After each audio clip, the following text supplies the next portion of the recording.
You will recall that when we started playing around with COVID data and Python, we initially had a restricted file that we called combined, and that combined file had separate sheets for Hillsborough, Pasco, and Pinellas, and for each of these counties it gave us the date, then the number of cases, and then the 5-day moving average.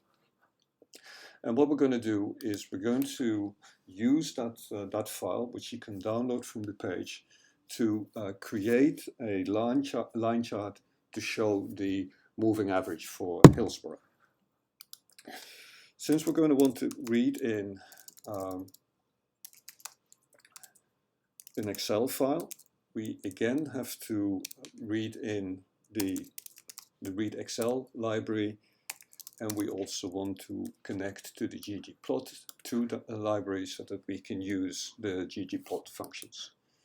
So let's run this. And now the next step to do is to read in the Hillsborough sheet. Now we know we're going to have to read that using the function read Excel, but since, unlike the previous case where we wanted to read in the entire file, now we want to only read in part of the file. So I went to the read Excel documentation, and I see that I have a parameter sheet that I can use to read only a sheet. So let's do that.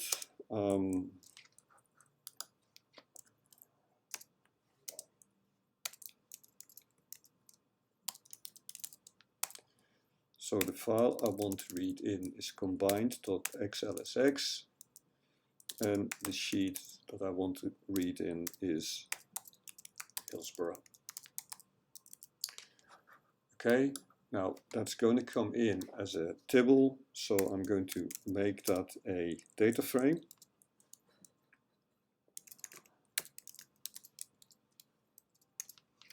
Okay, so let's run this. So now I have the tibble T and the data frame HDF. Now before we can do anything else, let's just look at the column names in HDF, col names HDF, and what you'll see is they're a bit funky, right? They certainly don't have column names that we want. So what I'm going to do is change the col names of HDF to date, number of cases, and moving average. As you probably know, C is the R function that creates a vector, a list if you want, and then this entire line will take the vector, the list, and change the column names in HDF to this list. It's important that you use full stops in between the different words in number of cases and moving average, because R and ggplot do not like field names with full stop with spaces in it. So we'll run this, and then let's see what the column names are now. And now we have column names that seem to be better. So now what we're going to do is see if we can plot this. So ggplot, we're going to plot HDF, and what we want to do in the static, we want X to be date and Y to be moving average. And once we have that, we want to layer a line chart on top of that. And let's make the color of that line chart red. Doesn't really matter. So let's run that now. And now you see we get an error here. G on path, each group consists of only one observation. Do you need to adjust the group aesthetic? Well, we saw a similar error when we tried to create the initial line chart in Python, and the issue arises because the type of date in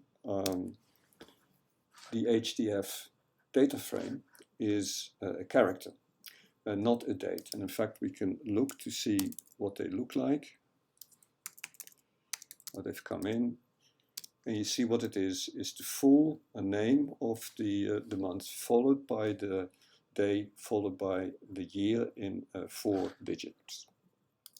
And you know that what we had to do in Python is we used the format string to change the date, take that string and turn it into a real date.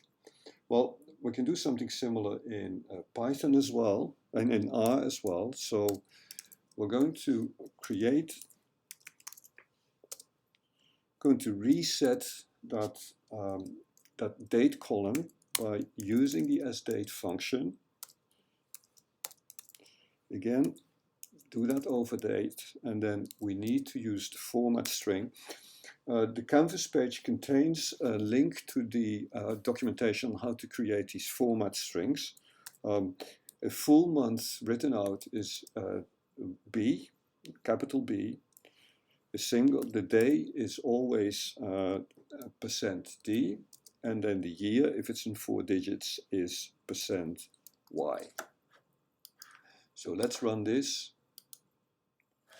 and let's again look at what the type is now, date, and now what we'll see is that the first date is something that looks like a date. So now we can run this again, and now what you see is we get what looks like like the moving average chart. There's one more thing I wanted to show you. Suppose I put that color not here, but I'm going to put the color in here. And suppose I want it to be set to blue. Let's see when we run that now. See, when we run it now, nothing changes into the color of the actual line chart. We get this here, and that's because this color here refers to an aesthetic and actually maps something out of this data frame onto whatever we're going to plot. It is not the color that we use in geom_line, because this is the color we actually use to set the color of the line. This is the color that we would use, for example, in a scatter plot to map a country or whatever you want to map into an element in the scatter plot.